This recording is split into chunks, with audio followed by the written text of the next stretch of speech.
لاہور کے علاقے Lytton road میں پولیو کے قطرے پلانے والی ٹیم پر تشدد کا واقعہ پیش آیا ہے۔ پولیس نے مقدمہ درج کر لیا ہے۔ مزید جانیں گے ڈان نیوز کے نمائندے وسیم ریاض سے۔ وسیم بتائیے۔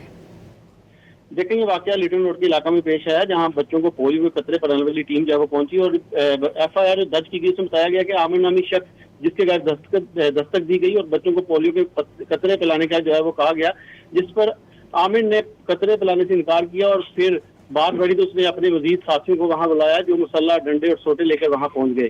عامر اور اس کے والد خان اعظم خان نامعلوم افراد نے گھر کے 7-8 خواتین اور پولیو کے ورکر پر تشدد کا نشانہ بنایا اور پھر ان ورکر کو کمرے میں بند کر دیا، جس کے بعد پولیس کو اطلاع کی گئی اور پھر پولیس موقع پر پہنچی اور پولیو کے ورکرز کو جو ہے وہاں سے بازیاب کروایا اور پھر ان کی درخواست پر مقدمہ درج کرتے ہوئے ان ملزمان کو جو ہے وہ گرفتار کر لیا گیا ہے۔